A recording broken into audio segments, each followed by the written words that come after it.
করতেন, নিজে নিজেকে শ্রদ্ধা করবে। বৈষ্ণবেদের একটি কথা আছে, গুরু কৃষ্ণ বৈষ্ণব তিনের দয়া হলো, একের দয়ার দিনে জীব ছাড়ে খারে গেল। আমি জলপাইগুড়ি এসেছিলাম দুপুরবেলায়, এর আগে 2 বছর আগে এসেছিলাম। এক ভদ্রলোককে তার প্রশ্নের উত্তরে বলেছিলাম, আপনি আপনার নিজের মাথায় ডান হাতটা দিয়ে রাখুন। তিনি আজকে বলছিলেন কতক্ষণ হাতটা রাখবো। আমি বললাম তাৎপর্যটা বুঝতে হবে। নিজের মাথায় হাত দেওয়া মানে নিজে ভালো করে, ছাত্রছাত্রীদের নিজের মাথায় হাত দিতে যখন বলি এর অর্থটা হলো তুমি নিজে ভালো করে পড়াশুনো করবে। ছাত্রানাম অধ্যয়নং তপ। এখন ছাত্রছাত্রীদের বন্ধু হয়ে গেছে এই বড় বড় ফোনগুলো, মোবাইলগুলো। আর মোবাইলের অর্থই হলো ভ্রাম্যমান বা চঞ্চল। মোবাইল খুব চঞ্চল করে দিচ্ছে। উত্তরবঙ্গেই শিলিগুড়িতে একটি ছেলেকে দেখলাম, তার মায়ের সাথে এসেছিল শিলিগুড়ি আশ্রমে।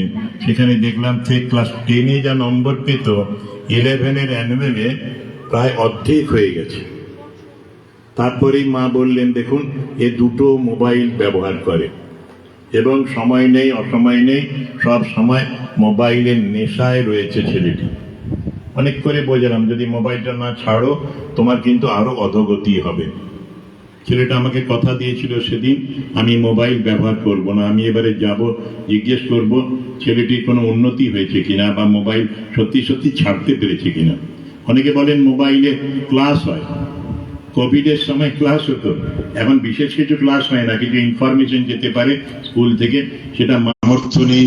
তারা সাইবার ক্যাফে থেকে ওইখানে নাম্বার দিয়ে দেবে, ওখান থেকে ডাটা নেবে।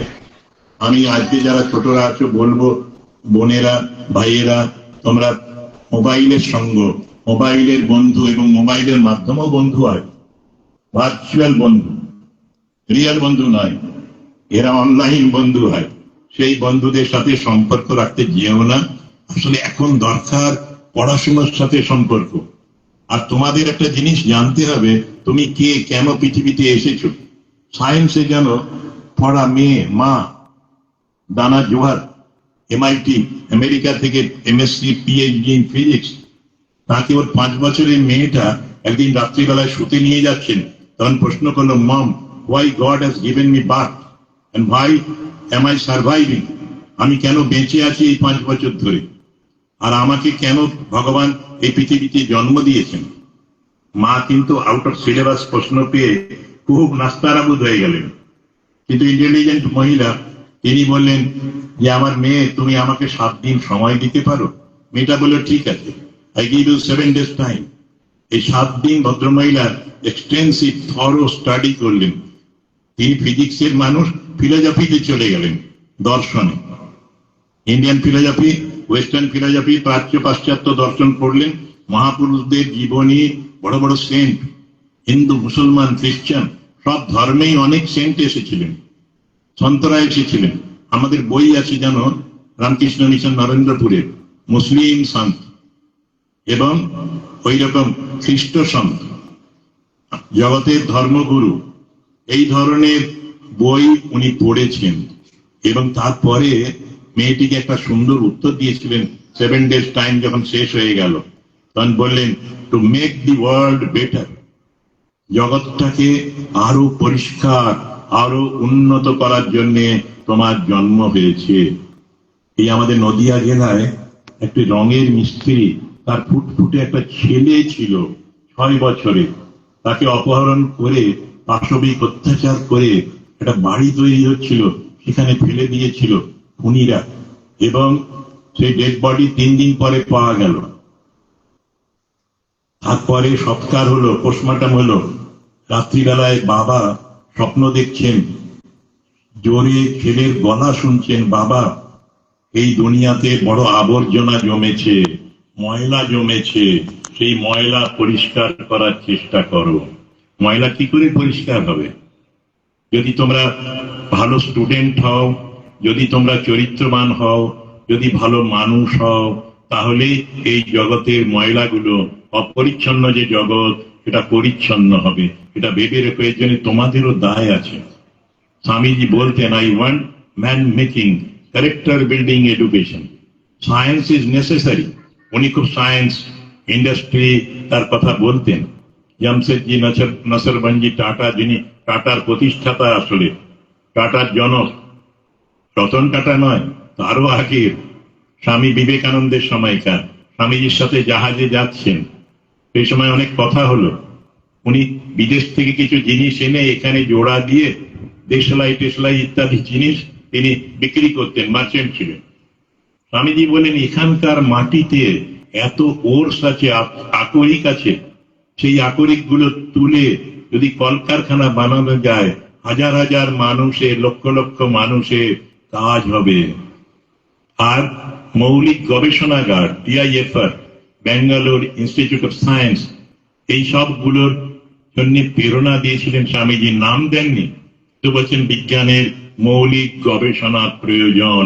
ভারতবর্ষকে জাগতে হলে বিজ্ঞান চাই, এই কলকারখানা চাই, শিল্প চাই, তার সাথে মানুষ চাই। বিবেকানন্দের কথা ছিল, আগে মানুষ ও রামচন্দ্র, তারপর বাকি সব গড়গড়িয়ে আসবে। এখানে মঞ্চে এক ডাক্তারবাবু বসে আছেন, ওইরকম নন। এক ডাক্তারের কাছে কিছুদিন আগে কলকাতায় আর এক মাস্টারমশাই রিটায়ার্ড, তিনি গিয়েছিলেন। ছেলেটিকে দেখানোর পরে বললেন, তুমি তো আমার ছাত্র ছিলে গো। সে বলল, না, কখনো আপনার কাছে পড়িনি, কিন্তু বাই লাইফ সায়েন্স দারুণ পড়াতেন মাস্টারমশাই, জীবন দিয়ে পড়াতেন। এরা তখনকার দিনে টিচার ছিলেন, জন্ম শিক্ষক, ছাত্রদের জন্য জীবন দিয়ে দিতে পারতেন। সেই টিচারকে ইগনোর করলো, আসলে ভিজিটটা নিতে হবে বলে। কি মানুষ! এরা ডাক্তার হয়েছে, মানুষ হয়নি। কার্ডিওলজিস্ট হয়েছে, মানুষ হয়নি। তার নিজের একটা ইনভেস্টিগেশন সেন্টার আছে, ডায়াগনস্টিক সেন্টার, সেখানে প্রেসক্রাইব করে দিল এই এই টেস্ট গুলো করতে হবে। ডাক্তারের পয়সা নেই তেমন, সেই জন্য সেকেন্ড কনসালটেন্সির জন্য আরেকজন প্রিয় ছাত্রের কাছে গেল, যে শিক্ষককে পিতার মতো দেখত। সে দেখে বলল, এ তো পাগল, এ আসলে রোজগারের জন্য ভিজিট নিয়েছে, অস্বীকার করেছে আপনি ডাক্তার, এই মাস্টার ওর, আর ওই ডায়াগনস্টিকের জন্য যে পরীক্ষা নিরীক্ষা বলেছে, ইনভেস্টিগেশন, সেগুলো কোনো প্রয়োজন নেই। আর সেই দিন বা পরের দিনে কোনোদিন মাস্টারমশাইয়ের অভিজ্ঞতা হলো, রিক্সা চলে যাচ্ছেন বাড়ি, রিক্সাওয়ালা পয়সা নিচ্ছে না। কেন নেবে না তুমি পয়সা? বলো, স্যার আপনি আমাকে ভুলে গেছেন, আমি তখন রিক্সা চালাই, তখন আমার বাবা বেঁচে ছিলেন, চেহারা ভালো ছিল, এখন একটা গামছা গলায় দিয়ে একটা লুঙ্গি পরে আমি রিক্সা চালাচ্ছি, আপনি চিনতে পারেননি, আমি আপনার ছাত্র ছিলাম। আমি মাস্টারমশাইয়ের কাছ থেকে রিক্সা টেনে পয়সা নিতে পারি? কখনো নেব না। এটাকে বলে জীবনের মূল্যবোধ, জীবন শৈলী, আমরা বলি আর্ট অফ লিভিং। ধর্ম টর্ম পরে হবে, আগে মানুষ হও, ভালো মানুষ হও, পূর্ণ মানুষ হও। মানুষকে শিকাগো বক্তৃতা, ওই ধর্ম সম্মেলনে স্বামীজি গিয়েছিলেন, সেখানে একটা হিন্দুইজমের উপরে পেপার দিয়েছিলেন। হিন্দুইজম বলতে গিয়ে তিনি মানুষ আর ভগবানের ডেফিনেশন দিলেন। সব ধর্মের ভগবান একরকম, সব ধর্মের মানুষ একরকম। কি রিয়েল মানুষ কে হবে? Man is an infinite circle whose circumference is nowhere but the center is located at one point. God is a similar infinite circle whose circumference is nowhere but the center is everywhere. ঈশ্বর সকলের মধ্যে আছেন, আর আমি আমার মধ্যে আছি, আমার হৃৎপিণ্ডে। যেদিন মরে যাব, ডাক্তাররা বলবে ও হার্ট ফেল করে মরে গেছে। যাই রোগ হোক, শেষ সময় হৃদয়ের স্পন্দন বন্ধ হয়ে যায়।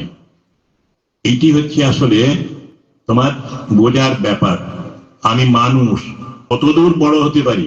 ওই অনন্ত একটা বৃত্তের মতো, যা রেডিয়াসটা হবে ওই ইনফিনিটি, সীমা নেই, আনলিমিটেড।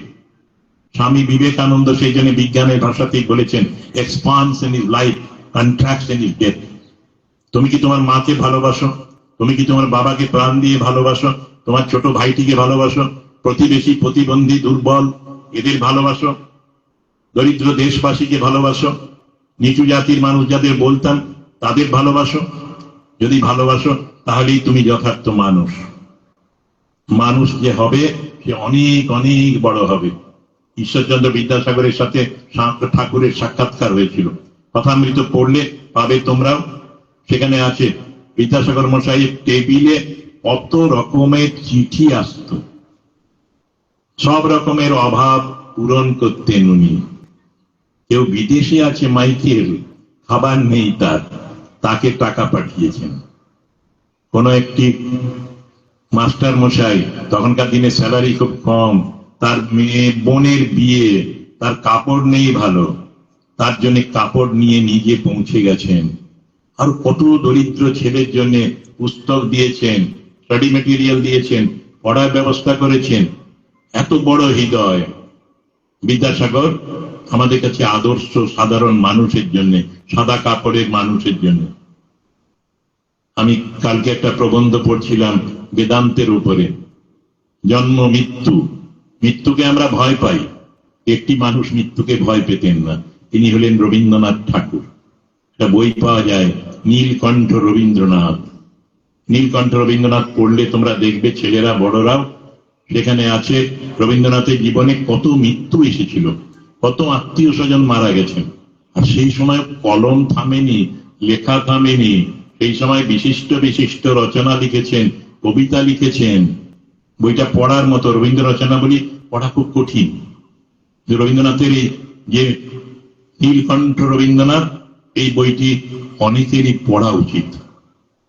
সত্যি মানুষের ভেতরে অনন্ত শক্তি। শিক্ষা কি আমি একটু সংক্ষেপে বলে শেষ করব। রিচার্ড ব্যাক বলে একজন ছিলেন, বিএসসিএইচ রিচার্ড, তিনি বলছেন যে learning is knowing what we already no. শিক্ষা হলো আমি যেটা জানি সেটাকে আরো ভালো করে জানা। ওই যে বাধাগুলোকে সরিয়ে দিয়ে আরো পরিষ্কার, ট্রান্সপারেন্ট আমি যেন দেখি সত্যটাকে। তেমনি বলছেন doing is demonstrating that you already know it. করা মানে হলো ওই যে জানি আমি, সেটাকে ডেমনস্ট্রেট করা, দেখানো যে আমি এটা জানি। ল্যাব টু ল্যান্ড বলি আমরা মাঝে মাঝে। কৃষি বিজ্ঞান তত্ত্ব শিখলাম ল্যাবরেটরিতে, ক্লাসরুমে, তারপরে জমিতে গিয়ে সেটা করলাম। ইন্ডাস্ট্রিতেও আমরা ফিজিক্স পড়ি, ইন্ডাস্ট্রিয়াল কেমিস্ট্রি পড়ি, তারপরে ল্যাবে প্র্যাকটিক্যালি ইন্ডাস্ট্রিতে আমরা ওইগুলো প্রোডাকশন করি। এবারে বলছেন যে ওটা ছিল প্রথমে নোয়িং বা লার্নিং, এবার বলছেন teaching. Teaching is that they also know what you know. শিক্ষার্থীরা জানবে তুমি যেটা জানো। শিক্ষার্থীদের বলতে হবে আমি তোমাদের নতুন কিছু বলছি না, তোমরাও এটা জানো। ওই চাপা পড়ে আছে, ঢাকা দেওয়া আছে, আমি সেই ঢাকনাগুলো খুলে দেব। সত্যি you are all learner, doer and teachers. আরেকটা ঘটনা বলে শেষ করি। 21st সেঞ্চুরি, যে সেঞ্চুরির মধ্যে আমরা আছি, 2000 সাল থেকে 21st সেঞ্চুরি শুরু হলো। সেই সময় ইউনেস্কো একটা এডুকেশন কমিশন করেছিলেন। সেই কমিশন নাম ছিল ডেলার্স কমিশন। তাদের রিপোর্ট হলো, সেই রিপোর্টে তারা লিখলেন শিক্ষার কি উদ্দেশ্য। Education has 4 pillars. Pillars মানে পারপাস। লার্নিং টু নো, জানার জন্য শিক্ষা। দ্বিতীয় হলো লার্নিং টু ডু, কাজে প্রতিফলিত করার শিক্ষা। আমরা বলি বেদান্ত, এরকম উপনিষদ প্র্যাকটিক্যাল বেদান্ত, প্র্যাকটিক্যাল কোরআন, প্র্যাকটিক্যাল বাইবেল, প্র্যাকটিক্যাল জেন্দারেস্তা, প্র্যাকটিক্যাল ত্রিপিটক। এই ধর্মটাকে জীবনে প্রয়োগ করা, বিজ্ঞানকে জীবনে প্রয়োগ করা, শিক্ষাকে জীবনে প্রয়োগ করা।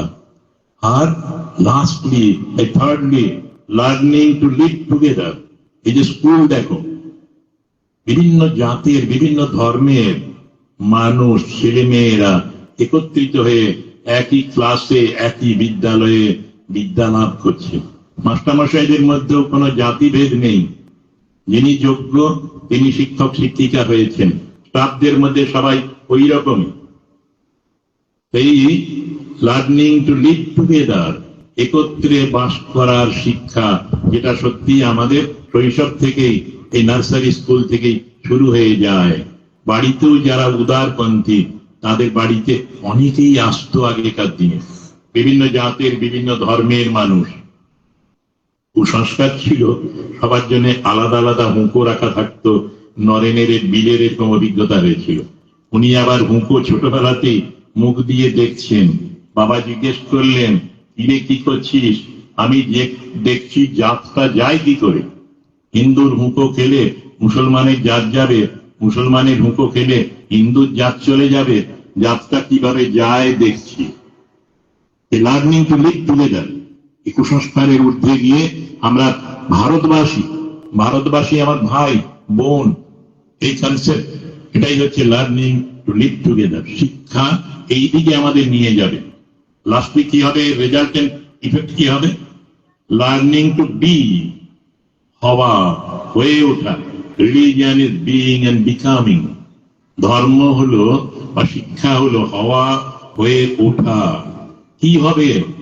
গরু হবে, ছাগল হবে, ওই রকম ডাক্তার হবে, না ওই রকম বরং কম শিক্ষিত 9 অব্দি পড়ে রিক্সা চালাচ্ছে তার মতো হবে? বালুরঘাটে এখন রিক্সা টানতে পারে না, বেচারি কাঁধে স্বপন অধিকারী 200-250 ছেলে মেয়েকে খাতা কলম কিনে দিতেন। সারা বছর ধরে 20-25 হাজার টাকা দিবানিশি পরিশ্রম করে ভদ্রলোক আয় করতেন, আর কম খেয়ে টাকা বাঁচাতেন।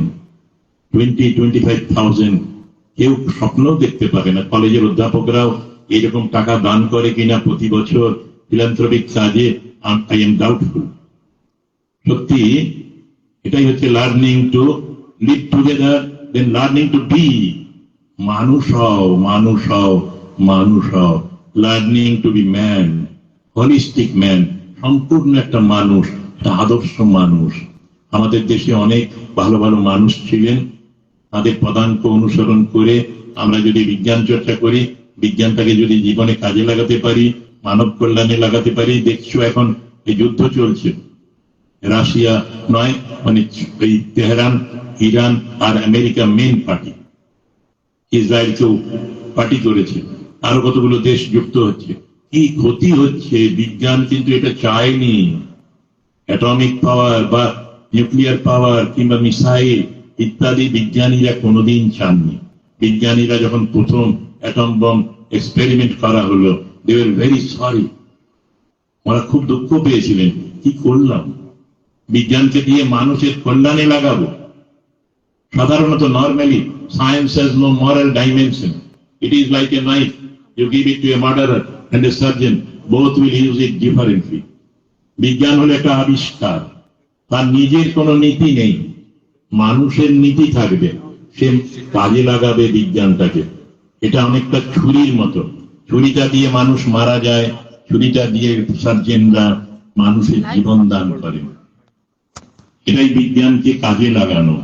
তোমরা বিজ্ঞান শিক্ষা করবে, ভালো মার্কস পাবে, ভালো ডাক্তার হবে, ভালো ইঞ্জিনিয়ার হবে, আরো নানা প্রফেশনে যাবে। এখন এআই হয়েছে, আর্টিফিশিয়াল ইন্টেলিজেন্স, এই নিয়ে কাজ করবে, রোবট নিয়ে কাজ করবে। আজকেরও কাগজে রোবোটিক অর্থোপেডিক সার্জারি, নি রিপ্লেসমেন্টের আমাদের এক ছাত্র বি সন্তোষ কুমার, তার ছবি সহ ডেসক্রিপশন আছে কিভাবে হাঁটু পাল্টায় রোবট দিয়ে। ডাক্তার খুব কম হাত দেয়, রোবটটাই মেন সার্জারিটা করে দেয়। যাই হোক না কেন, তোমরা এই আজকের সম্মেলন আনুষ্ঠানিক উদ্বোধন হয়ে গেছে। আমি উদ্বোধনী ভাষণে এটুকু বলে শেষ করছি। অনেক কথা বলা হয়ে গেল, কথা বলে শেষ হবে না, আসলে কাজ দরকার। স্বামীজি বলেছেন, কর্ম কর্ম কর্ম, हम और कुछ मांगता नहीं।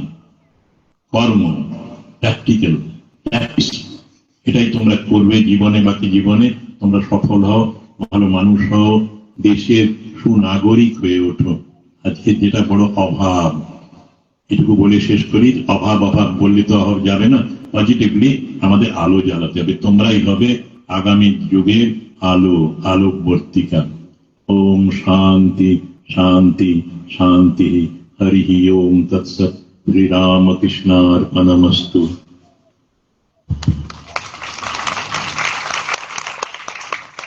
ধন্যবাদ জানাই শ্রীমৎ স্বামী রূপানন্দজি মহারাজকে তার এই মূল্যবান বক্তব্য রাখার জন্য।